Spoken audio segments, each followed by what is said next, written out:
Hello and welcome back to another episode of Star Wars Alliance. Of course, I'm your host Clay, and with me tonight, of course, is Katie. Katie, how you doing? I could be better. I could be better, but I'm here. Obi-Wan Kenobi episode 5 woke me up this morning and left me sorely disappointed by Miss Marvel. Um, so I will say this. Let's just I kind of opened my big mouth on Twitter, and then you were kind of secretive about this thing, and then I was like, "Oops!" But there is other things in the works here that we cannot confirm yet. But I think it is safe to say, since other people have already reviewed it, people have already shown that they have read it. So I think now would be a good time to let everybody know. Yes, on Saturday, you guys will be getting a nice, juicy review of Star Wars Brotherhood, but you will also be getting a really nice review of Shadow of the Sith. And I will tell you this. Katie is putting me to shame. I grew up on reading comic books, guys. I like pictures. I like very little reading, and like I get a text from Katie like at maybe 9 or 10 at night, and she's like, "I'm done. We got this book like 2 days ago. Two we days got it ago." Monday morning. Katie was Monday just like, morning. "I'm done," and here I am with my ADHD self looking at Twitter, TikTok, and attempting to read while also watching a podcast from the guys at GeekVerse. And I'm just like, oh no, I need to set my priorities. Hold on. Um, I will be done in time for this review, of course. But I will say this: I stayed up until 4 a.m. last night, um, reading and watching Kenobi. So I am officially halfway through. It is a really, really good read, guys. We have a lot to talk about when we get there. But before we jump into all of that goodness and everything else, of course, the review will have to wait until Saturday. Uh, but let's Yes. go ahead and jump into our, of course, Well, G-Way just paperwork. Oh, yeah, go ahead, just go since ahead. you went ahead and just since you went ahead and like said it, yes, we did get an early copy of the book. Thank you, Delray. We appreciate y'all. I've been Yes. waiting for this book since it was announced. And I'm glad to say that I was not disappointed. A lot of people say you go in like really hoping for something, then you're like just like either like you miss out on a lot of things like Rise of Skywalker, or you can reach high and like hit that mark. But you're always going to be set by your expectations. Uh, the Shadow of the Sith feels like one of my one of my Legends books on the shelves that I enjoyed reading as a kid. This brought back so many happy memories. Um, of just diving into Luke Skywalker and his adventures when I was growing up. So I was blown away just by how fast this reads, y'all. This is a 496 page book, 1100 pages on my Kindle. Yeah, yeah. And it like if I did not know the page count, you could have not told me that it was that big. Like at all. I absolutely. So I'm looking forward to see what the general consensus will be from this. We are going to try and articulate the review on Saturday to be spoiler free so that you can enjoy it now. Because the book does not come out until June 28th. So we're gonna try and hit Correct. our best there. And we will give plenty of spoiler warnings for you to know in advance.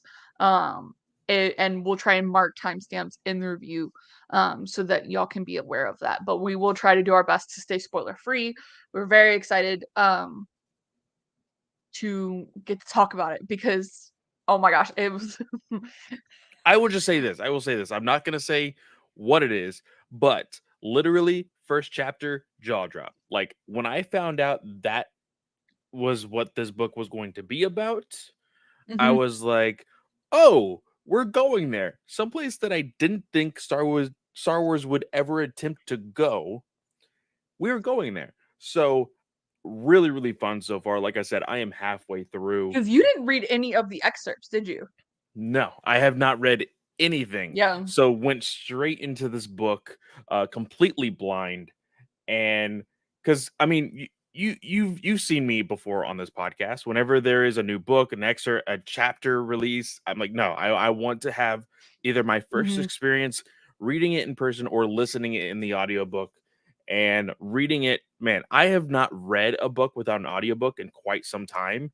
So like getting that experience again and reading the last words on that chapter, I was like, oh shit. So Yep. super, super excited to be talking about it on And y'all, Saturday. my notebook for when we do go into spoilers, I have like a page front and back of things that I just went through the book and just like wrote it down so that I could keep going. I got a But text that I was from Katie that said, my notes are in all caps. And I was like, oh, okay. because I got so excited about some of this stuff, y'all. Like, and I know I do have to correct myself because I've previously stated that this is the first Luke Skywalker book we're getting. Heir to the Jedi is actually a Luke Skywalker book. So I'm sorry, Chris from Minot Manor corrected me this morning. Was like, "Are you sure about that?" And I was like, "Oh, well, that's because I haven't read that one." But like to put it between here because Heir to the Jedi is in the original trilogy and this is like after it. So that's more what I mean. But very excited to get to talk about it more. Y'all make sure you have your pre-order in for this book if you're interested in it. Scarif Scuttlebutt popped by and dropped out. They said they are looking forward to picking it up. They're popping into several streams tonight. May the force be with whoever y'all are popping into. So Awesome. okay, So now let's paperwork. yes, let's do the paperwork now. Of course, Star Wars Alliance is a part of the Geek Ultimate Alliance Network. What that means is that we are just part of one giant podcast family. Starting us off each week, of course, is not Star Wars Alliance, sorry, is Ranger Alliance and a slice of film. This week was Ranger Alliance, just to get us back on track with Katie doing 2 episodes a week. Uh, 2 episodes in a row with Top Hi, Gun. Scarif. They're still here. She is going to be coming back next week with, of course, Jurassic World Dominion with Taylor over from Geekverse. I should be editing that tomorrow, so that will be fun. And then, of course, on Tuesdays is DC Alliance, Wednesdays, superhero discussions, Thursdays is Star Wars Alliance, Fridays is Marvel Alliance, and then of course, for the time being, until the boys is finished with season 3, A Walk Through the Multiverse is on Sundays, and then of course, monthly is Chris's show, World's Finest True Believers. He does a lot of hard work, doing a lot of research on the books that he covers as he talks with the guest of many places, just people from Twitter, Facebook, other podcasts. Really, really great stuff. He has creator spotlights. Go check those out. I have been a part of those. But Chris does a lot of hard work on World's Finest True Believers. John is also in the chat saying hi. How you doing, John? Hi, But of John. course, DC, Star Wars, and Marvel all go live on the YouTube channel here. DC is Monday nights at 9 p.m. Eastern Standard Time. Star Wars is Wednesday nights at 7 p.m. Eastern Standard Time. And Marvel is on Thursday nights at 9:10 p.m. Eastern Standard Time. Now, this podcast is a listener supported network as well as an ad supported network. So if you don't want to watch or don't want to listen to these ads, sorry, you could always just join us right here on the YouTube channel whenever we go live. So make sure you press subscribe on that YouTube channel. Make sure you press the bell and make sure the notification is on all so you know exactly when we are going live. Just Awesome. like Scarif did. Thank you so much, Scarif. And then, of course, if you can't join us here on YouTube, you can always join our Patreon. Patreon, of course, is just $1 to say thank you, but $5 gives you the exclusive content as well as the ad-free shows each day, every week. So on Patreon, We have Chris and Brent doing the We Can Watch This All Day, their Marvel rewatch, of course. Katie is doing comic book conversations and the legendary conversations talking about Star Wars non-canon legend comic or legend books and then how they relate to the canon books. The last one was episode 2. I had a lot of fun editing it, had a lot of fun listening to it. So guys, go check those episodes out on Patreon. Travis Hines is doing all of his top fives over at the Patreon as well. And then the Multiverse Minutes over there with Joe is taking a bit of a hiatus while he is watching The Boys. And then me and Travis Snell are waiting for that last issue of Batman 89. So that way we can review 5 and 6. And then we're going to have to figure something else to review. But And then Clay and I will be jumping into watch-alongs yes, for I Clone keep Wars forgetting about that. 2003. Yes, we are watching the Clone Wars from 2003. I remember the day that debuted on Cartoon Network. It was like the craziest thing for me. 2D animation back in the day was, of course, my favorite. It was very much in reminiscent of like Samurai Jack and all of that stuff Yep. back in the day. So we're gonna have a lot of fun watching that. But yeah, that is of course the plugs. Oh yes, and then Marvel, DC, and Star Wars all have their own solo feeds. So if you would like to subscribe to those while you are listening to a podcast, you can. You can listen to those by themselves, or you can stay right here with the GUA and listen to us all just jabber on about some of our favorite IPs and pop culture. So that is it. Katie, what is first on the docket tonight for news? Oh shit, you caught me in the middle of a shoulder stretch. Okay, so first things first, StarWars.com released their September comics preview, and we have an official cover for Star Wars Visions. Uh it is currently unknown if this is going to be a like one-shot series or if it's going to be like multiple multiple volumes, I guess would be the technical term. Cuz so okay, hang on. Where was the announcement? Cuz they linked to it. So I have it Where is the here. It I says have the here. link pulled up, but it doesn't have the I was trying to open the celebration one and it doesn't have anything from celebrate like the comic announcement from celebration. Oh, true, Um true, true. So the story of Ronan continues and more from Marvel's September 2022 Star Wars Comics exclusive preview.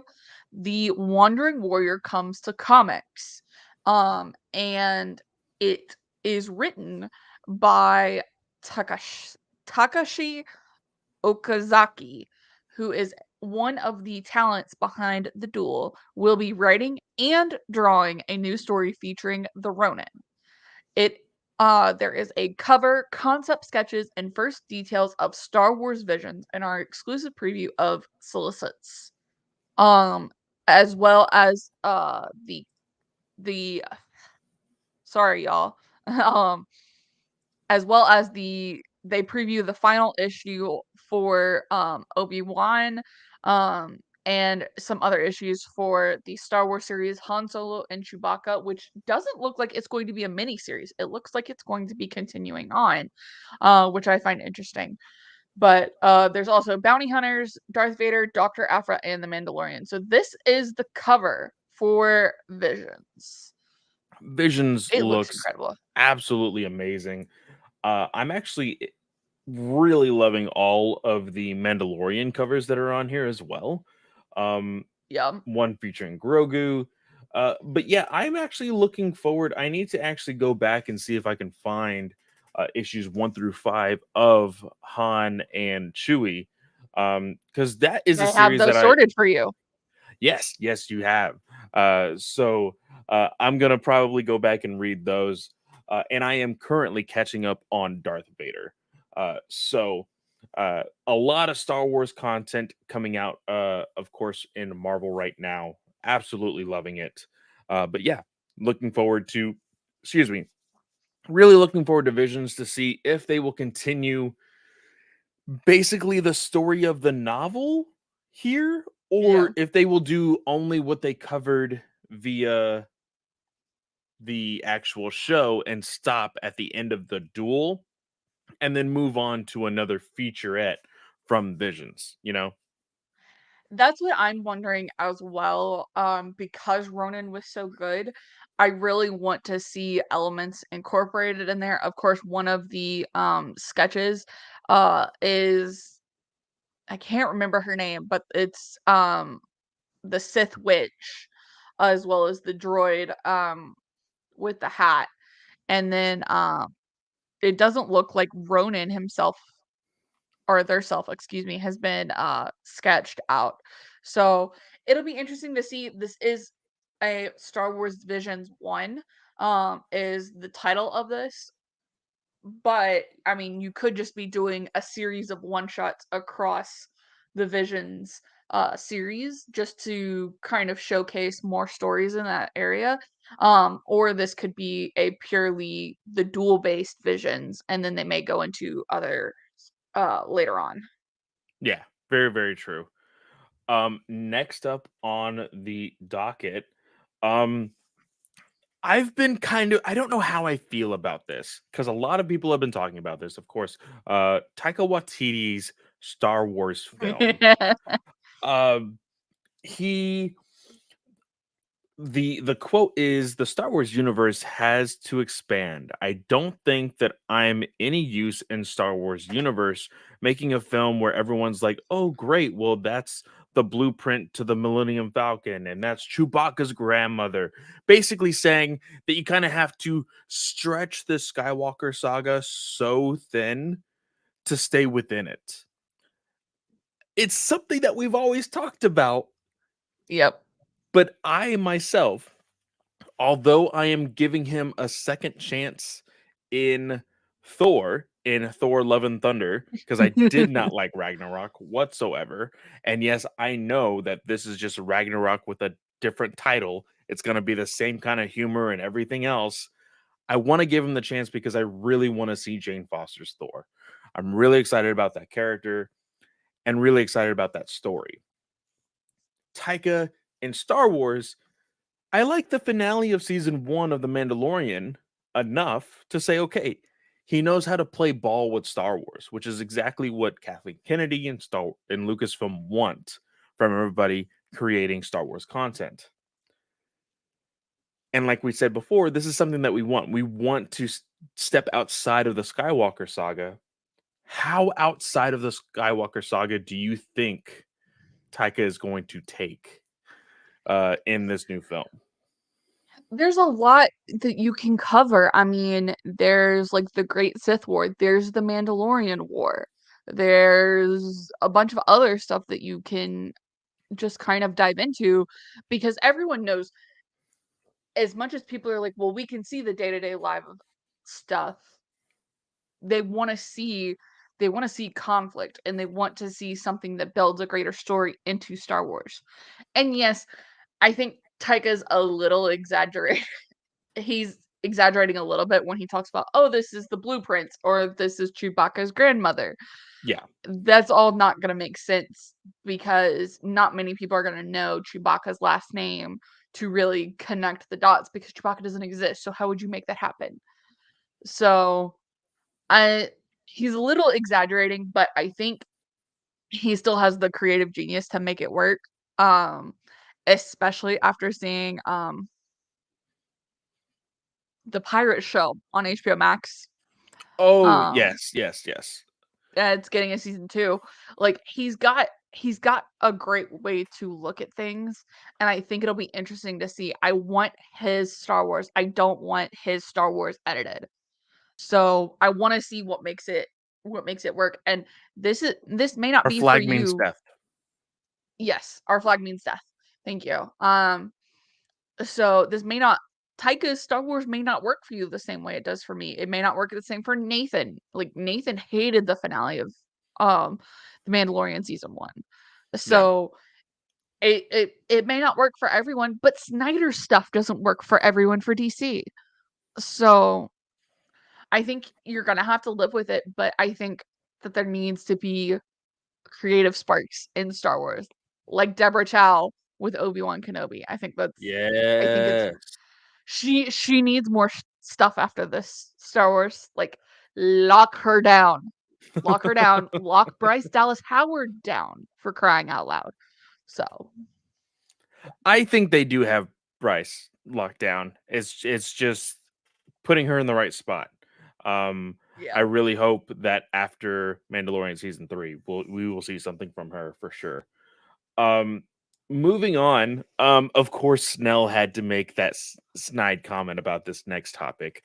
Um, but the Book of Boba Fett is getting a junior novel set to be released in early of 2023, January of 2023. Yes. So I understand that most of these books and sagas and parts of Star Wars, whether it be in animation or live action, they usually get some sort of novel adaptation. Do you think, like, and this may be like the non Star Wars person that is, still hiding a little bit inside of me, like, do we need this? And I understand that's a bad phrasing of this, but like, Do we need why? anything Star Wars? Exactly. But why the junior novel? Like, that's my thing. I think you're seeing a lot more junior novels for the same reason Adam Christopher's Mandalorian original novel got canceled. Junior novels, they don't have as much content in it. So if you need to manipulate something along the storyline later on, you can.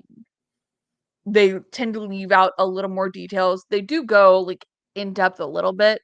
Um, but like that's why the Mandalorian season 2 adaptation came out. I think that's why they actually delayed the Mandalorian season 1 adaptation comic, was to make sure, hey, are we covered on all fronts if we put this in print? Yeah, Because it's a lot easier to edit something on video than it is to edit something that you're printing and sending out across the world. It's probably why other than the fact that they want us attached to Disney Plus, that's probably another factor to why we don't have physical copies of anything on Disney Plus, the Disney Plus original currently. true. So they want to make sure that they're controlling the story, and so junior novels make the most sense. They're still putting out content. Most Star Wars fans are still going to pick this up and read it just to see what differences it makes to the story. Um, but yeah, that's what I think. Yeah, and from what I've learned, you can put a little bit more context and explain more things in reading form than you can in a visual medium like a Yep. show, like a live action or animated show. So that could also help out. SBub's jokes inside the chat saying Bantha, a Star Wars story. You know what? I want a Bantha Star Wars story. I want one. And I want one specifically about the dancing bantha in the Lego Skywalker saga. That's what I want. As Philip says, I don't if most Star Wars fans are going to pick up. Oh, most most big Star Wars fans are going to pick this up. I don't own any junior novels besides the High Republic ones. Um, so like I don't know if I put myself, but like I know a lot of people, like most people have Star Wars bookshelves like more than I do. Like there's still other books on these shelves that aren't Star Wars books. So, and again, Star Wars was always made for kids. So if you can make that work, then give it to the and then kids. So, and then, like I said, Snell made this comment that said, um, it's right at Boba's reading level, which is not called for, Snell. Okay. Um, but this, so you shared this in our Star Wars Alliance chat. Oh, hi, Snell. I, I say he's like freaking Beetlejuice. I say his name too many damn times and he just pops up. I felt the terrifying. trimmer in the force calling me snide. You know, people they don't have context for this. People think I'm this terrible person, everything like that. Great poster in the background there, Katie. But yeah, you know, Boba will have something to read. You know, next season, you look at this book. You know, it's great. Oh man. So now I want to get your opinion on this because I think you, out of most of the people that I talk to on almost a daily basis, as far as like film junkies, we got this news that the original voice cast for General Grievous was Gary Oldman. Now, when it comes to space odysseys, science fiction, whenever I think of Gary Oldman, I immediately think of Fifth Element. I know some people also think of Lost in Space, but I always think of Fifth Element. And then when I think of General Grievous, like, could you see Gary Oldman in the voice of General Grievous? Well, two things. One, I don't talk to Clay on a daily basis. That's a lie. Second of all, Gee, wait, chat. and I said semi-daily basis. No, I talked to the other people. He's just in there. But yeah, you can make his robot voice anything. Like, I don't even know how that happened. I didn't read the end of the article to say like how it didn't happen, because didn't he say he worked with George and they recorded a bunch of stuff and everything like that? Or was he about to record stuff? From what I am seeing here in this novel that is The Cinema of George Lucas, it says here that So this was done before the film actually came out. So it does say and Gary Oldman, who added the voice of Separatist General Grievous in post-production. But I think he worked on it some, and then they went in a different direction. And the same guy who voices Grievous in the Clone Wars, I don't have the article pulled up in front of me because there is like details that goes into this. Gary was too expensive. They saw week one recordings. They're like, oh no, I don't know if he was, but it would have been cool to have him there. Like, I still actually don't think it's unrealistic. You could see Gary Oldman pop up in something else, whether it's a movie or a show, whether it's a voice, because he's a type of guy, he doesn't turn his face at anything. He'll go do the Oscar bait stuff, but then he'll be in Batman, Rise of the Planet of the Apes, and all this stuff. So I don't even think it's out of the realm possibility. It just sounded like he had a good time working with George, and it's weird that kind of fell through. And like, I joke, but I also don't think like Gary Oldman's like breaking the bank. I don't think it's like Brad Pitt doing a voice. Even in 2002, I feel like he's bigger now. So yeah, it would have been cool. But luckily, like, Greaves is so robotic, it would have just been like a fun Easter egg. Like, I don't think you needed Gary Oldman to make Grievous better. You know, like, he is what he is. You know. Yeah, and I'm seeing some different things in the replies because I don't feel up to like pulling up the article, but it looks like Lucas is not a part of the Directors Guild, so guild directors and actors were prohibited from working with him. Yeah, that was a big thing. Yeah, that makes sense. Damn. So, no. Espub says, as long as the General Kenobi sounded good, then the performance would have been justified. There you go. So, Snell, are you sticking with this for the rest of this? Or are you going into the review now, or what are you doing now? What's happening? What's next on the show notes here? The last thing is the phase 2 release date for wave 2 for Cataclysm. Cataclysm will be coming out April 4th, 2023, and it looks like Path of Deceit, which is and Cataclysm is written by Lydia Kang, and Path of Deceit, which is the Cavan Scott novel, I believe is coming out April 16th, 2023. Path of Deceit, is that another High Republic one? Yeah, those are both High Republic. Path of Deceit. Does Planet X still around? That's all I want to know. Planet X is the one. Okay, good. I want to know what's going on there. I'm happy to be having the books. It's I know you guys have your hands on a certain book right now, and I'm jealous. But the next 3 months are packed with like really big books. As far as ones that I kind of wish for me they were spaced out, because I do the audio books. And then they're long, listen, and it's like, okay, I got another one for like High Republic. It was always like kind of every 3 or 4 months, but We got Shadow of the Sith this month, and then is it Kenobi next month? I think is that the one. It's Padawan. Padawan, right? And then you got Princess and the Scoundrel, which I have a poster made back there, but I can't say who, but I'm gonna get it framed and everything because I love that cover. I love it. I hope the book doesn't suck. Yeah. And I have this crappy cover of this book on the room, and I haven't even read it, but the cover is great because I'm just excited to get the origin of how Ben Solo was made, hopefully. But I'm very excited for all these books and High Republic and all that stuff, Very nice. Mhm. Yeah. Now- There is space in September. There's no book currently releasing in September. Mm. And then the young adult book, which is Path of something, is coming out October 4th. So The Path of Something. That's gonna be a good one. I can't wait to see what they've that stuck something with is. a naming. Yeah. The title is out there. But they've stuck with a naming convention for phase 2, and I kind of like that. So that Yeah. it's not like all over the place. It feels more like it's supposed to be there in a series. So Smart. Well, now I will go because I'm gonna go get my bike fixed. I just heard through the tremors. That's why I'm off work early. I heard through the tremors. Someone called me snide. I'm like, and literally, I'm off work early. Like, oh, Star Wars Alliance is live. I'll listen to them. I rarely listen to any podcast now, because my job doesn't allow it. I don't do much anything that allows headphones. I tune in, and what do I get? The SAS. But I'm sure you guys are gonna have a great review. I'm excited to listen to the rest of it later on. And the Inquisitors suck. if he actually does, right, Clay? But I'll get to it at some point, So there you go.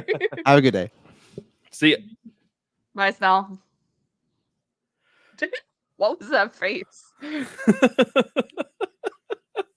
Oh man. But let's go ahead and get into this review. Katie, I had one of these moments. Now, I can't remember. Please remind me because I go to Twitter with some of my knee-jerk reactions sometimes, and you I said I can't remember what I said. No, what was the first show that we were watching? Was it Book of Boba Fett? Oh, it was Book of Boba Fett. It was the first. It was episode 5. Remember the beginning of season 3 of the Mandalorian, basically, and my reaction was, "Holy fuck!" That was my reaction, and then literally 3 seconds into this episode, 3 seconds. That's it. I did it my again. first thought was, oh shit, we're back on Alderaan. Are we just like skipping ahead? Like, are we taking Leia to Alderaan and we're already gonna get rid of her? And then I saw the head, and I was like,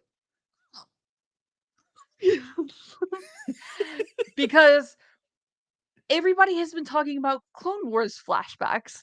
This is actually a Padawan Anakin flashback with Obi-Wan Kenobi. Real quick, I don't know if we need to address that, but I do want to talk to you about it real quick before we get deep into this flashback. There's been a lot of controversy. We're not going to say who. There is a influencer online that has been really dogging on this show for the fact that it's not turning out exactly how he wanted it to be. Yep. And it's this idea of expectations on this show, right? And we actually had the question from Chris last episode that we talked to our guests about. Are we going to be getting Clone Wars flashbacks? Are we going to see them in the armor? Something that everybody wants to see. I thought no. And technically, I'm still right. No, we didn't. We haven't gotten them in armor. We haven't gotten them in the armor. But this, what is your opinion on the expectations now that Hayden is really a part of this? Like, we knew that he was going to be a part of this as soon as he started showing up in the press tours, when he started showing up at New York Comic-Con. Like, this was real. This was like, okay, he's really in this. Moving forward, he's going to be in Ahsoka. He has really been... True. He has really been answering the question of, like, is there going to be a Darth Vader spinoff? He really seems enthusiastic about, if they ask me, let's do it. If they ask me, let's do it.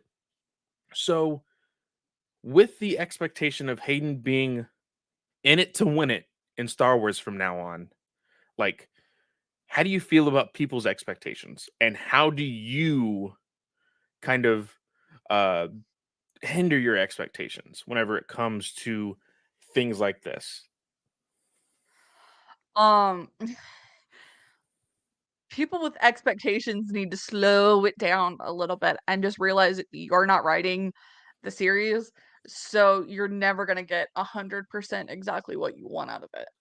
Um, Deborah Chow is an incredible mind who showed herself to the best of her abilities in The Mandalorian and deserves to be here. They went and rewrote scripts to try and make sure that this was going to be as perfect as it possibly could. And so while you can have expectations and go, I'd love to see this, if it doesn't happen, and Nathan, I don't want you to be mad at me because I think you've fallen into this trap where you had a specific idea about it. And I love you, Nathan. But I think if it doesn't meet your expectations, then you need to take a step back and go, am I pissy about this for the wrong reasons? Because I wrote this in my head. Headcanon is fine for whatever you want to do. If you want to ignore Obi-Wan Kenobi and go, this is how in my head this happens, go for it. I do it all the time. I still think Mara Jade exists somewhere in Star Wars. That is my headcanon. Stick it to it. This is an incredibly well-written show. It suffers immensely. As opposed to me giving Obi-Wan a 1 out of 10 after Glup Shido didn't appear in a flashback. For those unaware, a Glup Shido is a background character that you just fall in love with. And that Oh, that's something that we haven't mentioned. Host of the Star Wars show made her debut in yes, Kenobi. Christina Ariel.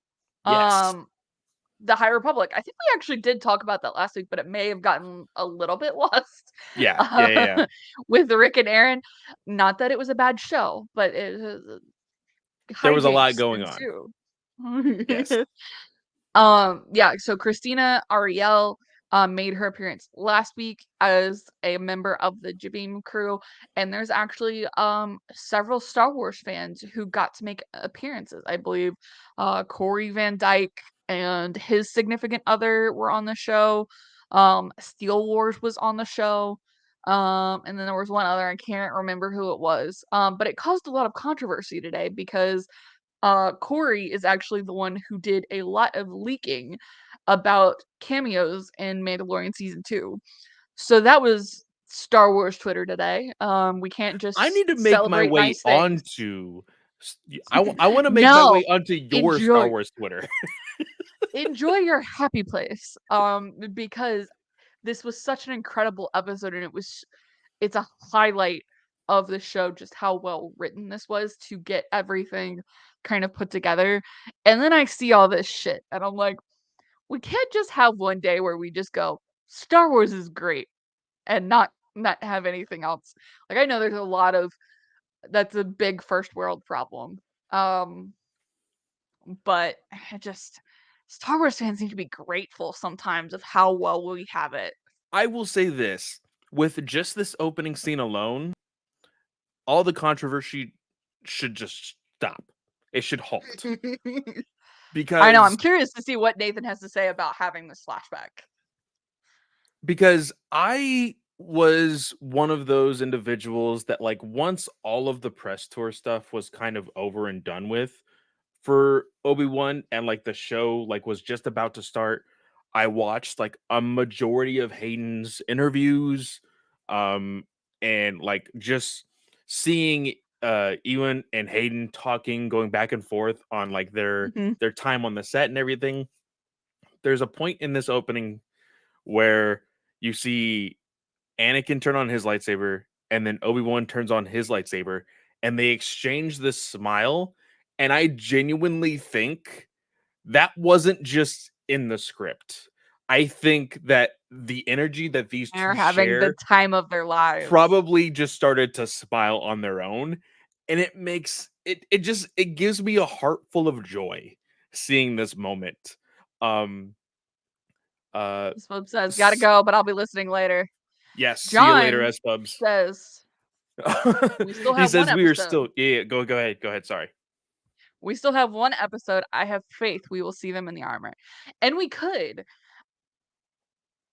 but to just like kind of like jump the gun a little bit, uh, episode 6 has to handle Riva, it has to handle Tatooine, it has to handle Leia, and it has to handle the ship they're on not having a fucking working hyperdrive.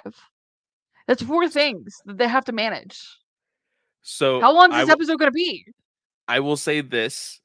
One of those individuals, Riva, we will get into her arc here today, Mhm.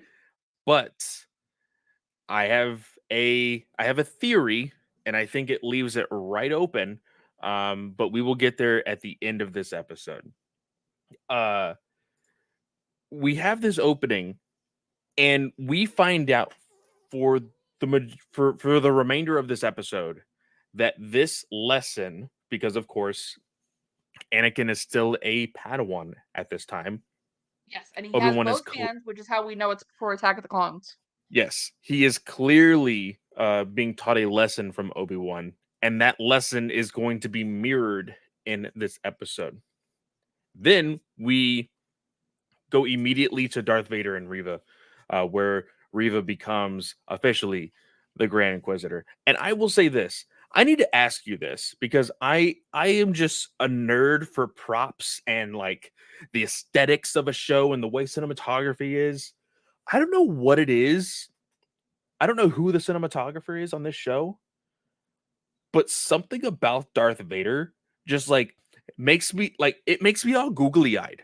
Like he looks so good. I don't know if it's like the reflection of the light hitting his helmet and like the sleekness of his cape and like his chest plates and stuff. He just looks like like I understand that it's a brand new Vader, but my god, like it looks so good. Like whenever I see him, the several times that we see him in this episode, he is either reflecting off of a window of some sort or like lights are hitting him Yep. perfectly. He just looks so good in this show. I don't know why. He just does. He just does. He does, and it's incredible to see because I think we're under the impression that Hayden's the one in the suit for most of like the general acting stuff, right? Yes. So it's really good to see how much of a physical presence Vader has and that he's just like absolutely pounding people in. And it's the Vader that we see in the comics. We talked about that last week. Like it's important to have that continuity so that you can go, hey, you like this Vader? Well, check out Charles Soule's Omnibus Darth Vader 2017. Yada yada yada. Like that's that's why Star Wars succeeds so much at this stuff. And like the him on the ship with I think that's the same admiral he has throughout the original trilogy. At least they tried to make the voice appear that way. Um but it was chilling. It was it was absolutely chilling. And like the Grand Inquisitor pin that Riva gets was something that I had never really thought of because we knew Grand Inquisitor was a position, but to actually like see like a rank pin put on was kind of cool. I would have liked to see some other Inquisitors kind of thrown in the mix just to kind of like get some reactions because Fifth Brother and Riva have been playing off of each other so well. But I liked what we got. Do you think we're gonna see Fifth Brother again? We only have one episode left. I think so, because Grand Inquisitor presumably is still hurt. I'm sorry. Grand Inquisitor We'll returns at get. the end of the episode, I was but gonna say we'll get there. um, and so I think he's going to need some support, but also just trying to make sure everything goes according to plan. So I think we'll see I think we'll see fourth sister and fifth brother, because I think that's who the other one is. Yes, I believe you are correct. But of course, we start to see Obi-Wan and Leia and Tala and I forgot his name. It starts with an R. Hold on. I Broken. had yes, they all return, and we see that. I think at this point, it was when everybody's like, "Okay, what do we do now?" We see Haja again. He made his Yes. way there, and he's like, "Oh man, they're after me." Like after I after I know what helped it's you, like to be a real Jedi now. I'm like, I shut up. his lines are supposed to be, of course, comedic, yes, but like the subtlety in his voice while he's doing it makes him sound completely serious, which helps the comedy even more. Especially in these dark times. I think that his character is subtle enough to where it's not outrageously silly, which is how I feel like Star Wars should handle a lot of its humor. And in these types of scenarios, that's exactly what they do. So I'm completely fine with his character. I'm curious to see what happens to him at the end of this series.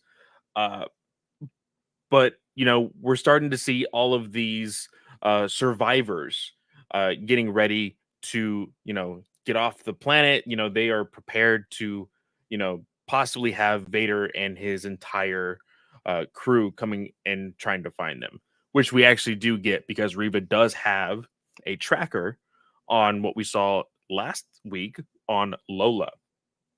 uh and Vader is like, okay, we're set. We're going in. We're doing this just like Anakin would, which I kind of still love about the Darth Vader character is that he is a completely different person than Anakin, but at the same time, Mhm. he's exactly who Anakin was.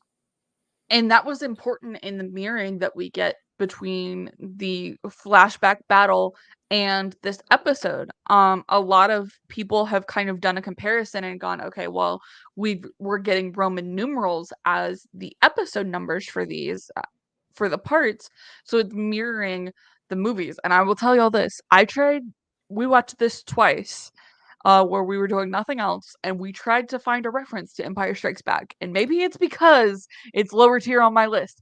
I could not find the reference. This one The reminds me more of Return of the Jedi. So a lot of people have said it reminds them a lot more of Return of the Jedi, but I will say the caves, the shooting inside the caves, that's all Hoth. That's all Hoth in the very beginning. And that's what a lot of people online have said is like, oh, this is hot. This is mirroring the Hoth scene. And I'm like, that's not the most important part of Empire Strikes Back. Oh, Like, it definitely isn't, but I think they needed something to kind of mhm, and you can call it a gimmick. It's okay to have a gimmick, just like yep. what Marvel Alliance is saying with the stuff with Miss Marvel. It's okay to have a gimmick. And having something represent the entire franchise, I think is okay.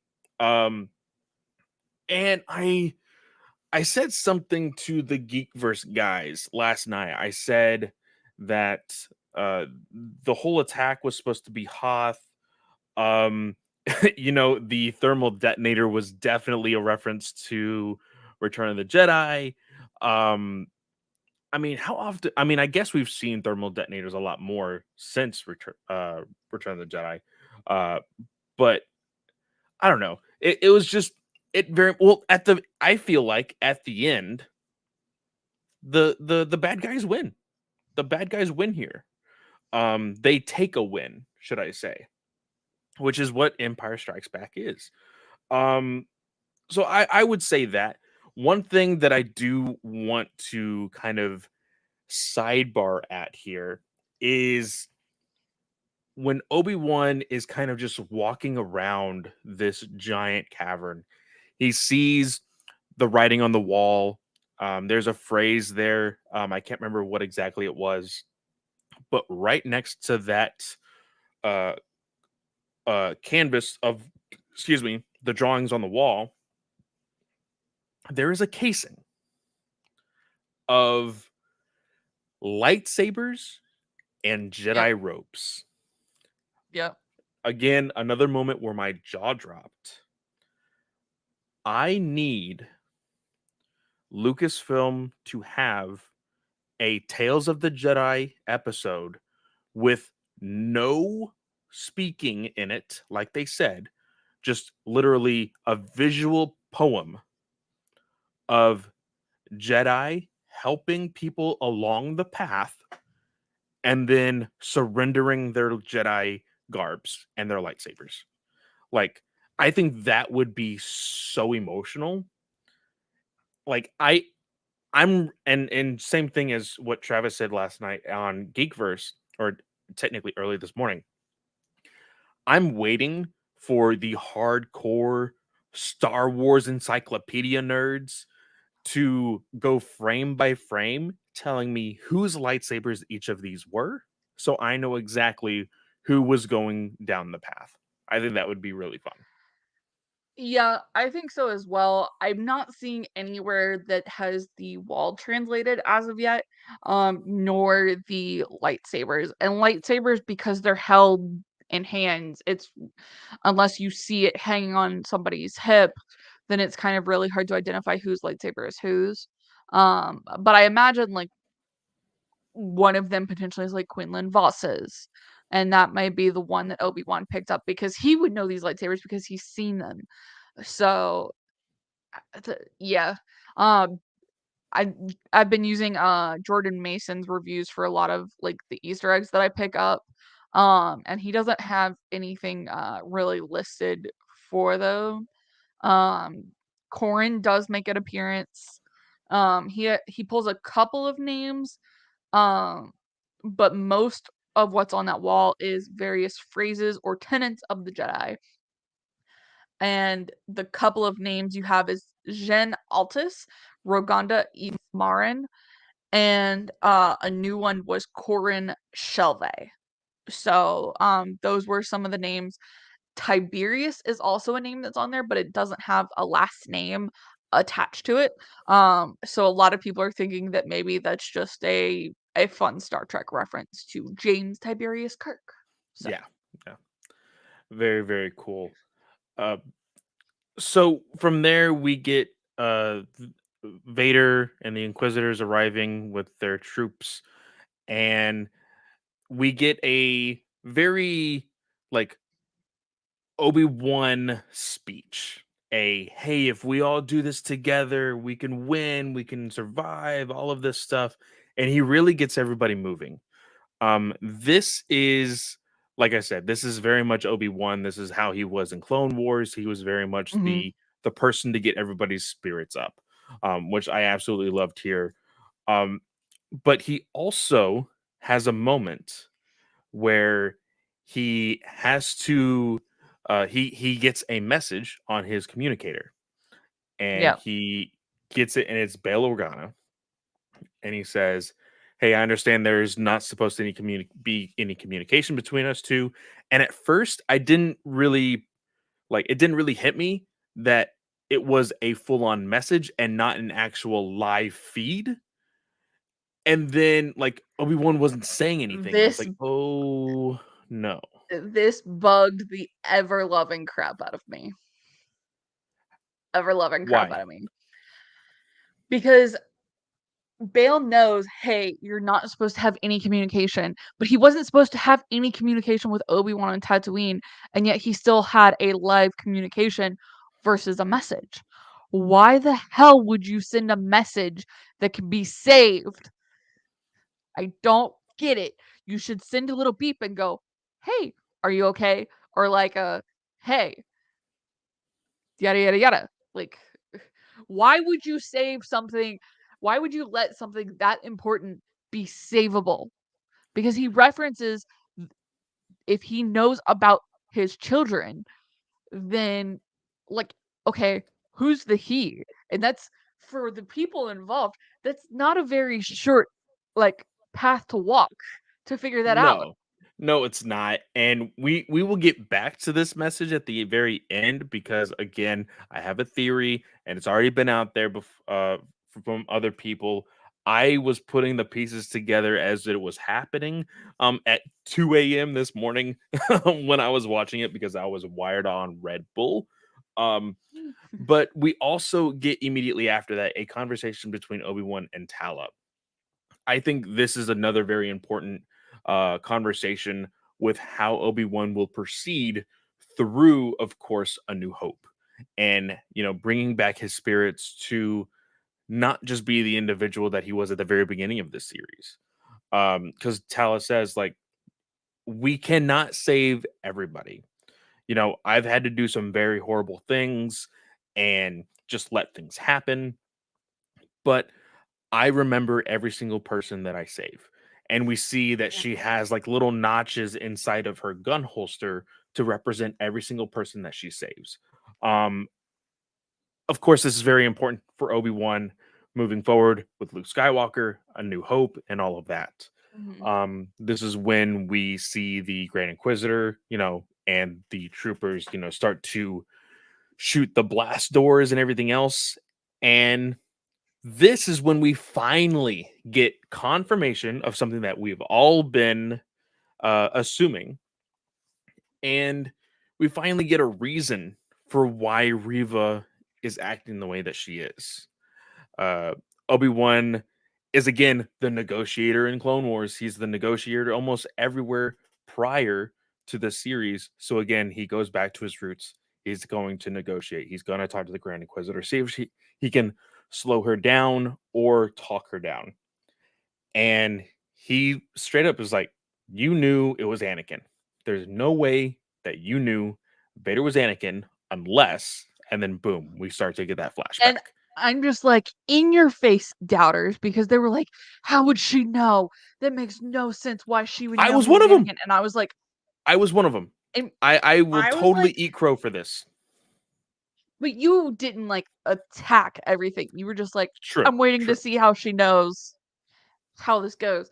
Like, you could easily say, okay, she got it from Obi-Wan's mind, but yo, the youngling scene was right there in the beginning. And I even predicted which youngling she was in that scene in our review episode. So, like, it was right there in front of everyone. And like, I had a couple theories for sure, but it was like this one And makes the I will most be sense. completely I'll be honest with you. I thought your theory was a little bit more emotional. And I felt like, your whole theory of like her hearing the broadcast of Obi-Wan, warning everybody not to come to, and really blaming Obi-Wan. And she technically does. There's a Mhm. moment here where she's like, "Oh, what are you gonna do? Like save me? There, like you didn't save me back then, blah blah blah." But like here, he is putting the pieces together, and that's when we see the flashback of Anakin slaughtering the younglings. Um, Now, and here's something that kind of pissed me off okay, in these flashback scenes with Hayden. Why doesn't he have the yellow eyes of a Sith? I think it was just a small thing that they just forgot, to be completely honest, because I thought the same thing. Um, because it was basically you saw him kneeling before Palpatine, calling him Vader. Now rise, go to the Sith, go to the Jedi Temple, blah blah blah. And from the moment he is walking up those steps of the temple, he has the yellow eyes. So he should have the yellow eyes here. But I think it's just one of those small little details that they were just like either they saw it and they were like, "Oh, well, it's too late now. Let's just leave it alone." Or they didn't even think about it. Which again, for bigger Star Wars nerds, they're probably just like, "They didn't get it right. He's supposed to have the yellow eyes. Oh, that's the difference between Anakin and Vader." And they're probably pulling their hair out and everything else. We got it. It's here. Like, I don't see it and too this was much. Go and ahead. this was again like this those shots were from Riva's point of view. So she Mhm. could have been seeing things, everything explainable. Again, headcanon what you want, y'all. Yeah, yeah, for sure. But they Star Wars has always lived on the from a certain point of view characteristic. And from Yes. her point of view, she may not have put it together because she may not recognize what that means. So, because she was a child. And the one thing that she did say is, I tried to save my friends and family. And I was expecting to see her with a lightsaber in some of these flashbacks, and there was nothing. Again, well, she was still a perspective youngling, so matters. she may not have gone to the gathering per se, to get her lightsaber. True. So, because like a lot of younglings had the training sabers. So it wouldn't have made a difference anyways because those training sabers aren't powerful enough to deflect Yeah, um and she could be using the force deflectors. and stuff like that. So yeah, that's also very, very true. And I like the idea, the headcanon of her perspective, of her only seeing Anakin. Because again, Anakin, for all intents and purposes here in this timeline, uh, outside of Order 66, is a good guy, is the Padawan of Master Kenobi. You know, she even says it. Hmm. He was your Padawan, and you didn't do anything. Like, I I enjoyed this because it was getting to the roots of Riva's character. Because even Obi-Wan says, like, oh, wait a minute. This is how you found out. This is what's going on. Oh, you're not serving him. You're hunting him. Hmm. And again, I feel like personally, there would have been, for my perspective, a little bit more of an emotional attachment to, and I get it, seeing Anakin Skywalker slaughter everybody you know. You're going to hate that individual for sure. But I think I kind of fell in love with your theory of like her being completely abandoned and on her own and festering this hate for Obi-Wan and Yeah. then finding her way into being an inquisitor. I think that would have been really cool. But this is how it is, and I'm okay with it because Yeah. at the end, it still has the same ending. It still has the same end result. Because Um, she still hates Obi-Wan because he trained Anakin and she knows that. yeah, And so for him to end up like that, she attributes that to the master. Just like Obi-Wan attributes Anakin's downfall to him. That's what like they're on the same path.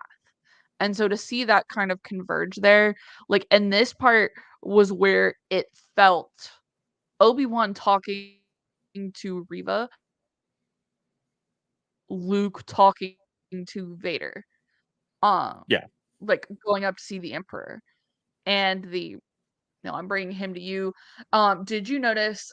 And maybe this is just like a fluke, but Riva uses the phrase "he slaughtered them," and that the anguish that came out sounded so much like Anakin when he's talking to Padme about the Tusken hmm, Raiders. I yep, slaughtered them.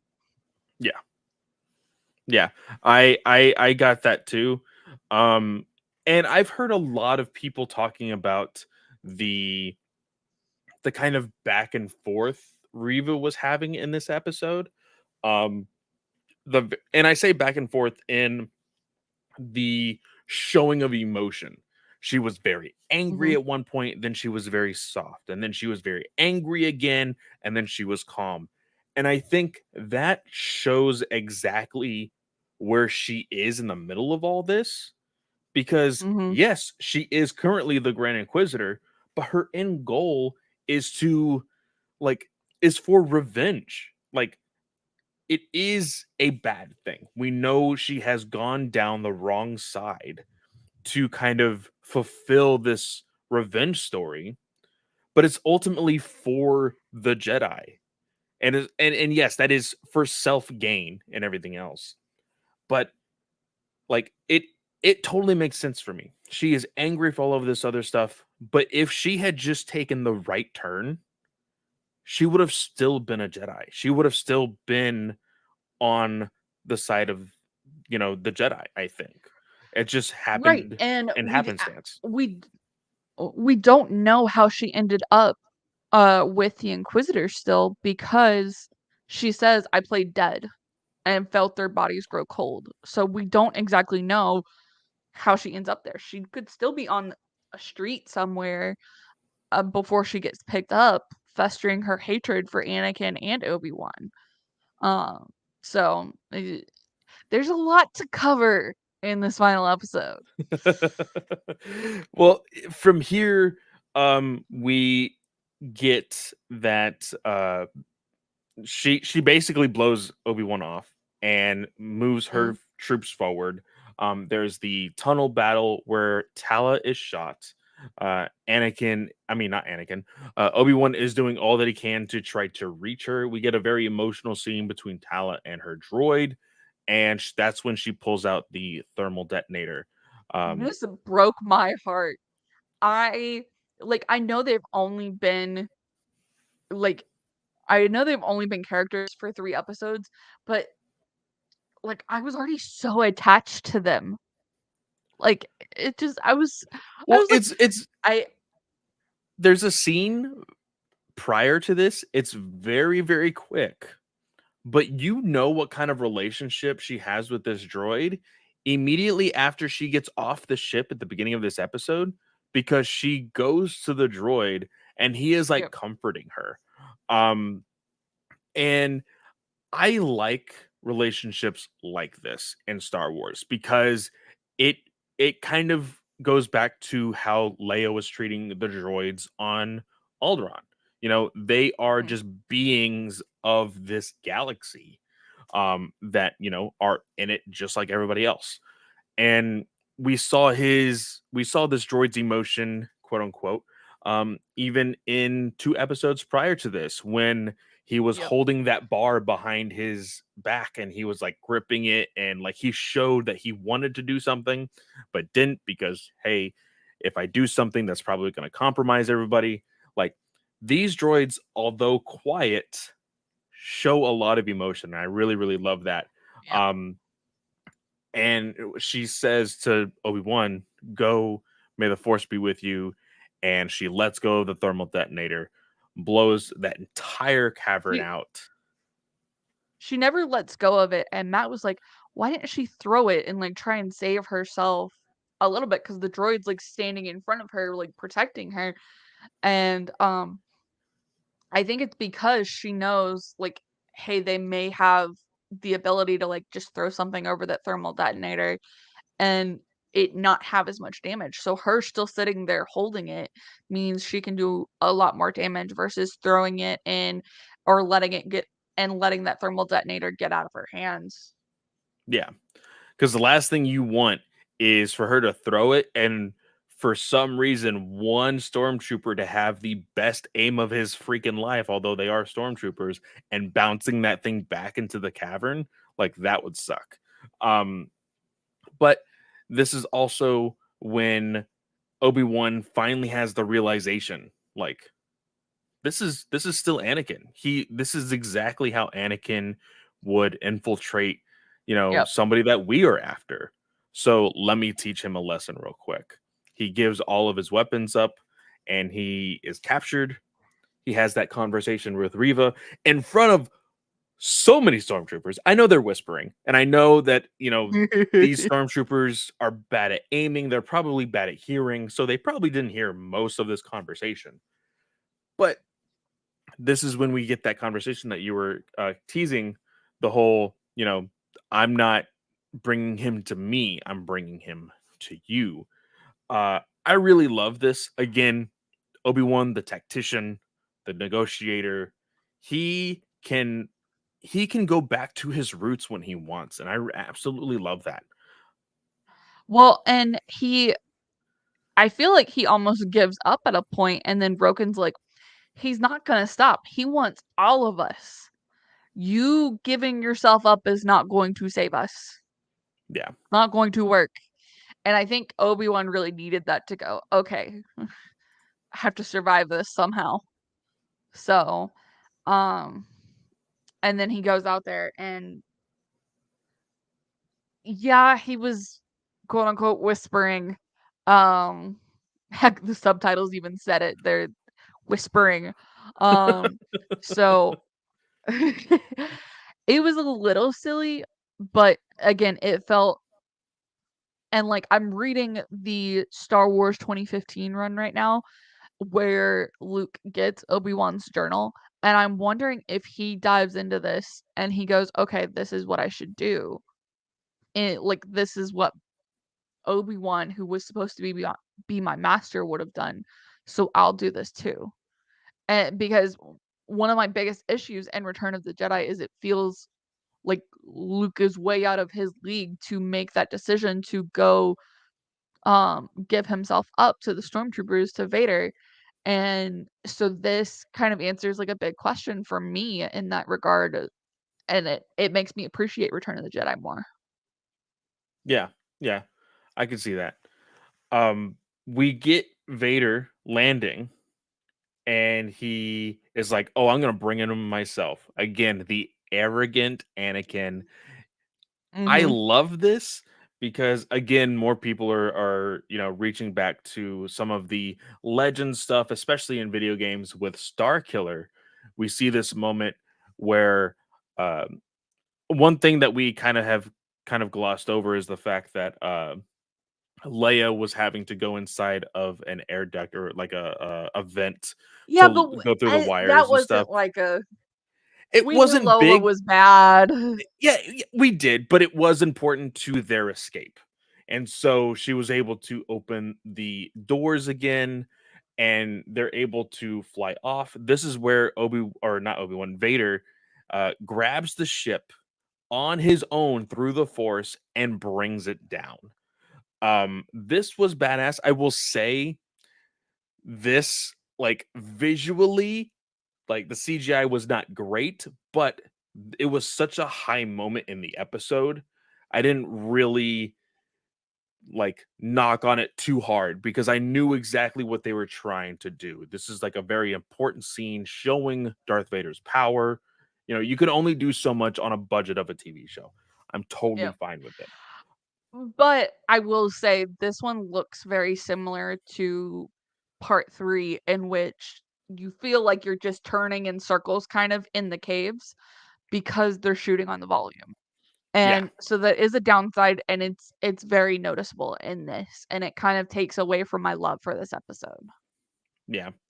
Uh, but like I said, we do see that power from Vader. He is ripping the whole of the ship through the Force, and he sees through That a window. He sees through the window another ship on the other side, and they just like fly off. How did I you feel I about this? loved getting to see this in live action. I was like, "Oh, is he gonna do it? Oh, is he gonna do it?" Because like Matt and I just got done reading Jedi's End, which is the third volume of the High Republic. We've seen Ahsoka do this um in Clone Wars, and I think she did it in Rebels too. But we've never seen it in live action. And I was just like, "Oh, yes, come to me." Like, I love this. And then just brutally ripping that ship apart. I was like, "Oh, this is amazing." So um, that was my reaction. And I think that was literally my reaction to it. Like Tala's death, I was like, "Oh, they're not gonna kill her already. Obi-Wan's gonna come in and save her. Oh no, she's dead. Oh wait, maybe not." Like, now she's dead. Oh, that's sad. So like I think Matt was really annoyed with me this morning with how talkative I was. I really love this part because we see the ship go off, and then it immediately goes into the ending of the flashback with Obi-Wan and Anakin, and it shows how much Anakin still needs to learn. And Mhm. Obi-Wan just gives that small little pat on his shoulder. They walk off, and then you just see Vader standing there.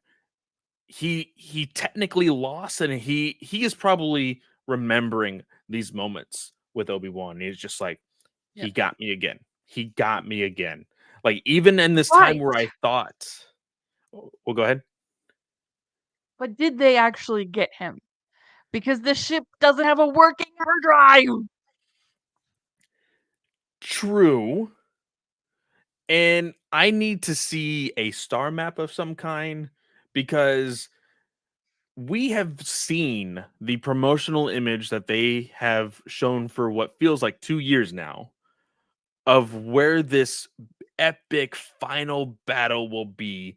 We I'll assume it's going to be Mustafar. How far is Mustafar from here? You know, are they going to have to, like, is he going to take an escape pod to Mustafar? Because again, Vader's only real mission here is to get Obi-Wan.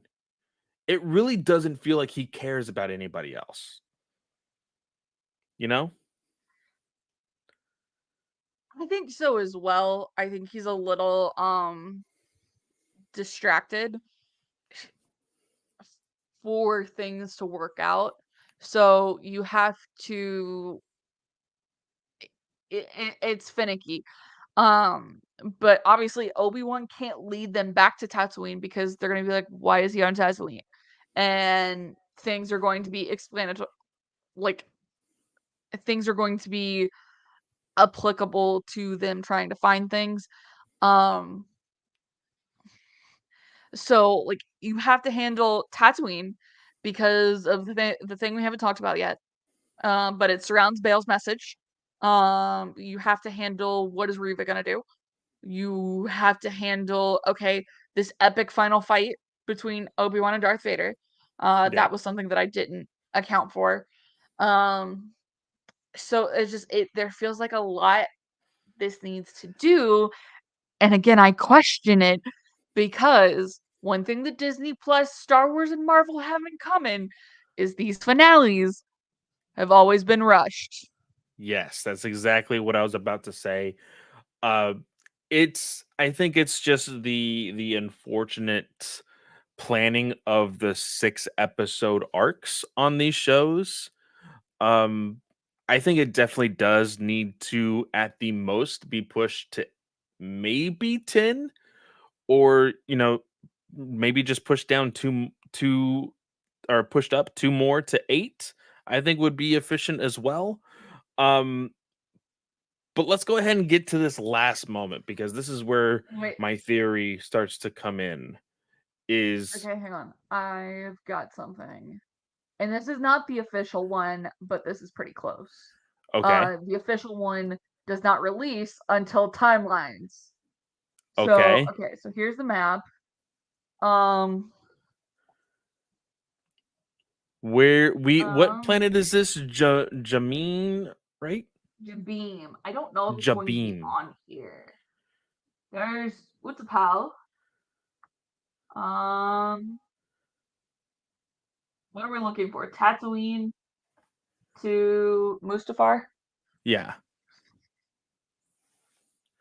Let me see if And I can then find quite out offhand. well, actually, no, it would be Jabim to Mustafar, because they just flew off from Jabim. So if Jabim is not on the map, we don't necessarily know. But I guess Tatooine to Mustafar would also help also. Oh, zoom out.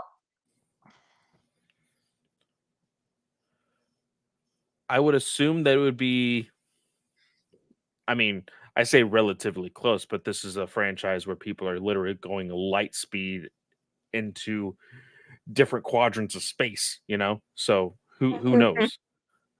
Uh and the reason why I say the distance is important, because like you said, they don't have a hyperdrive. So Yep. they have to be making their way somewhere. They didn't even say in this episode where they were going. They were just trying to escape. We know that Obi-Wan ends up in Tatooine still with Luke. But we assume, like I said, that the final battle is in Mustafar. So, how exactly are we going to get from point A to point B to point C and onward in this next episode, with all the other story, you know, elements still moving forward? I feel like it's going to be complicated. It may be a little rushed. There may be things that happen that are not explained, and that's going to be a little bit of a disappointment. But we are here. We only have 1 episode left. We've been enjoying everything. Uh, but this final confrontation that we have at the end of this episode, did you see it happening this episode? Or did you feel like it was going to happen in the finale? How did you feel about this? I thought it was going to happen, because I figured it wouldn't make sense long term to kind of let this hang out, in the open because of, sorry y'all, I got COVID booster yesterday and my brain's a little fried. Um, so okay, Riva and Vader, that was the question happening in this episode. I think it had to happen because again, Riva's not necessarily the star of this. She's not the main villain, even though I think a lot of people would like her to be. So I think it needed to happen here because people are going to be like, "Where's the Vader? Where's the Vader battle?" So yes, to answer the question, if when I thought about it happening this way, I knew it needed to happen sooner rather than later. Sorry, it took me a while to get there. I'm good, I promise. No, it's I really enjoyed this. Again, it kind of shows the moments of uh her strength, her rage, and again, it shows Anakin has not learned much, but he has still learned a lot. Um, because as soon as Riva comes at him, he immediately stops it. He says, uh, what does he say? He says, it was smart of him to use you against me. Yep. Um, and a fight commences. Vader does not pull his own lightsaber out for the entire battle. I I was dying because I was like, he's not even giving her the dignity of him pulling out his lightsaber. He's just gonna sit here continuing to use the force and just like show his prowess that way. Um so I was a little shocked at that. But so we get the spinning lightsaber. Riva finally, because she had only been using one blade of the lightsaber, but now she pulls out both because she's outmatched, so she tries to make it work. And it boils down to it, and Vader slows down her spinning lightsaber and then pulls it apart. So, A, we didn't know that the Inquisitor lightsabers could do this, I don't think. Unless it's something in Fallen Um, Order. it is something of all double-bladed lightsabers, for the most part, that they can function as It's two a pieces. it's a part, yes, but I had always assumed because it was a spinning lightsaber, and if you look at her handle, it's a semicircle, but the blades actually come apart, and that kind of shocked me a little bit. Because we've never seen like the wheeled lightsabers do that. In live action, yes. I believe it did happen in Rebels, though. I may be wrong, in the sense I of don't them remember it showing that happening it in can. Rebels. Well, the Inquisitors all have double-bladed uh Yeah, lightsabers so they all have the spinning lightsabers, and they typically use them. They typically use them as like the dual bladed, as not only like the two double, lightsabers. not two. Okay, Yeah. so one thing in Fallen Order, uh, your main character, he has a broken, quote unquote, broken double bladed lightsaber. Um, Eventually, throughout the game, you can get it fixed, and then there is like special combinations of like moves that you can do where like in swift movements he does pull them apart and use them as two and then puts them back together quickly. Well, and um Keeve does that. It's just we hadn't seen the Inquisitor sabers do that. yeah, yeah. um I guess just because I have seen it before, and I guess you are right in that sense because of the way that semicircle is functioned. Hmm. I would have to see the close-ups on how that exactly works, because I would think that literally the igniter at the tips literally detach and reattach themselves when Yeah. it is finished spinning, which is a really cool concept. Yeah, because Considering it was how the spinning Kuiper and you crystals could will lay. Yeah. yeah, because it was spinning, and when he slowed it down, you could see the full circle attached, and then he splits it, and, like, the circle retracts Yeah, I'm watching it right now. into itself. Yeah. That is cool. That is very cool. So it was a little weird, especially with the circle, because when you see Riva and she's on the ground after being stabbed, you see the blades are back together, which I'm still curious as to why Vader doesn't take the saber with him and he leaves it for Riva, which is why I'm thinking that he's giving her a chance to come back because he knows that she's powerful. And so if she can move into being Star Killer, he's giving her the chance to I do it. I And have an inkling. I have an inkling that the Star Killer that we all know from novels, from the video game, of course, Sam Witwer. I don't think that is Star Killer anymore. I think yeah. Riva might be Star Killer. And even if that means that after all of this, we see a meeting of Vader and Riva, and he says, "You are no longer my Inquisitor. You are my apprentice, but no one shall know about you. You are Star Killer." Like something like that. I'm not a writer for these TV shows. That's horrible dialogue. I'm sorry, but something along those lines. Like I would not be surprised whatsoever. I think Nathan would lose his shit.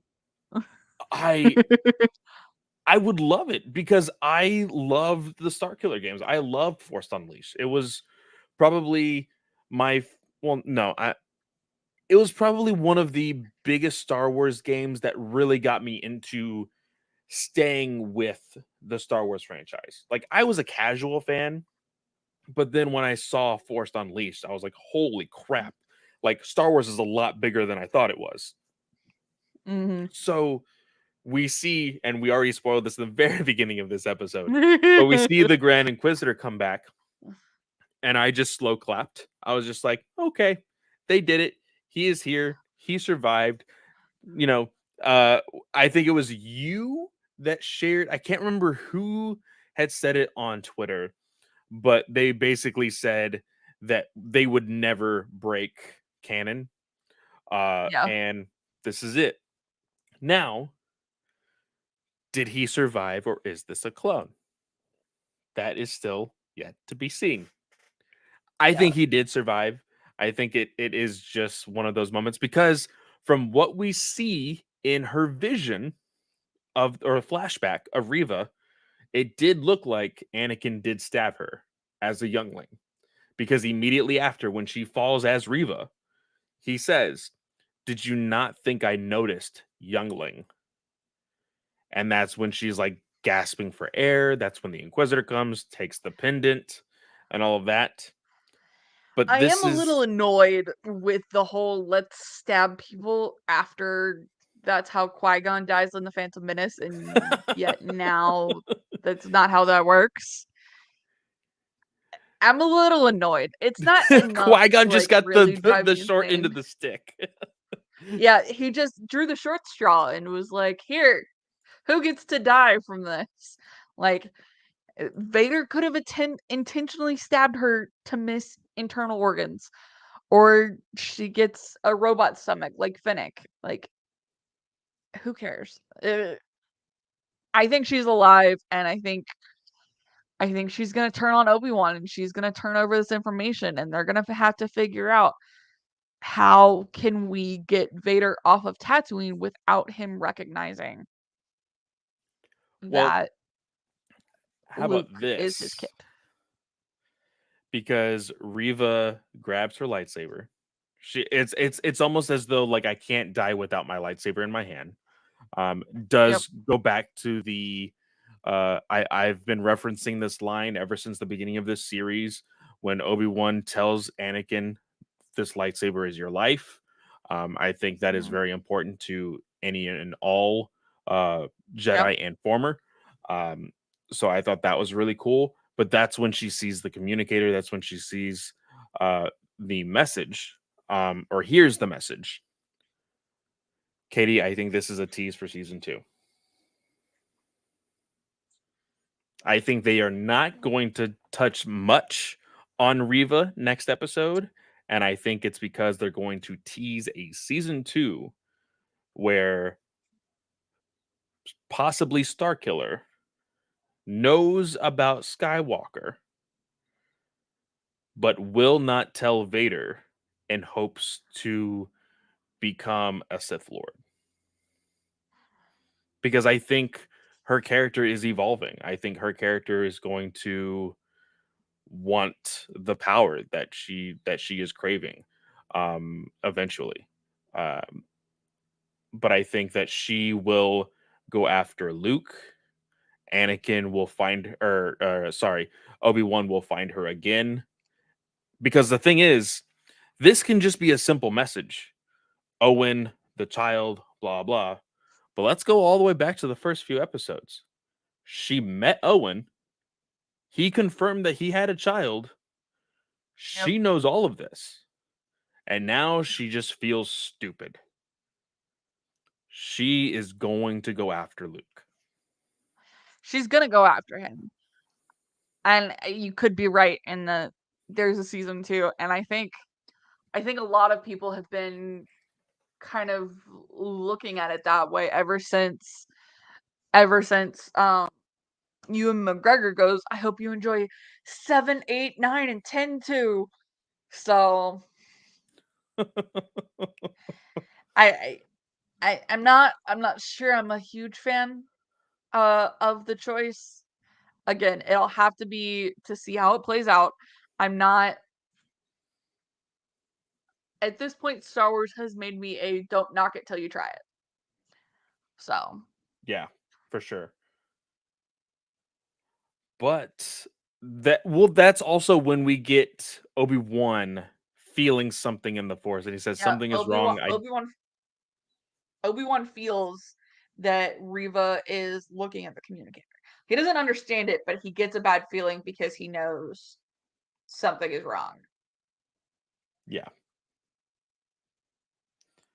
But that is it. I will say this. Well, we did get a little bit. I asked for some uh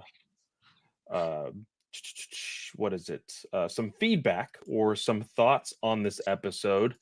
S Bubs, who was in the chat prior to this part of the conversation, he put his thoughts out there on the episode. He said, I thought this episode was pretty good. I think my overall rating for the show so far would be a 4 out of 5. Solid, but I haven't felt strongly about any episode. Best episode so far would be episode 2. I think I will share my thoughts on what episode I feel is the strongest at the end of the series when we have Yep. our final thoughts of, all 6 episodes. I really like this episode. That first opening really caught me off guard. And again, it may have just been because I was high off of Red Bull. But I'm a sucker for these. And again, fan service is good for fans. I am a fan, therefore it is good. So I really enjoyed this episode. And I cannot wait for this finale. It sucks that it feels like we have not had Obi-Wan for very long because the first 2 episodes premiering. Yep. But we're still gonna get a lot more Star Wars by the end of the year. So I think that is it for the episode. Um, of course. For Oh me, yeah, go ahead. I love this episode. The writing's what does it for me. It's it's just really important to see this kind of writing be present in Star Wars and this kind of character development that's playing out. The special effects aren't perfect. The way the set design is a little wonky, but I really love this episode and it's a hallmark. So For sure, it is. I genuinely think like when it comes to these characters that we hold so near and dear to our hearts, seeing any new addition to their character um, is really going to put an impression on us, and I think this definitely has. Um, Mhm. and especially with Deborah being the head of this, she has done such a good job so far. Um, Yeah. I think we're really in for a great season finale. But of course, you can always find me at Fanboy Clay on Twitter. Go into the link tree, check out all the other shows that I host, that including DC Alliance, Batman News Weekly, Ranger Alliance, and of course, right here on Star Wars Alliance. And you can find me on Twitter and Instagram. Oh, sorry, y'all. It's been a day and we got up early, so I'm tired. As well. But you can find me on Twitter and Instagram. It's at Slice of Katie. You can find the show on Twitter and Instagram. It's at Star Wars Lands without the 8 in the wars. Very important. Don't forget it. Um, and my other show on the Geek Ultimate Alliance podcast network is on Twitter as well. It's at Slice of Film 1. Make sure you check out our Taylor and mine and Taylor's review of Jurassic World Dominion on Monday. And of course, make sure you are back here in our solo feed or on the GUA feed to check out our reviews of Mike Chen's Star Wars Brotherhood and a as close as we can get it non-spoiler review of Shadow of the Sith. And if y'all are interested in us doing a spoiler review for later on after the book is live and published officially, make sure you let us know on Twitter. Uh, and for now, thanks for being here, y'all. We really appreciate it. Have a great day or night, whatever time of day you are listening or watching, and we will see y'all next time. May the force be with you. See you later.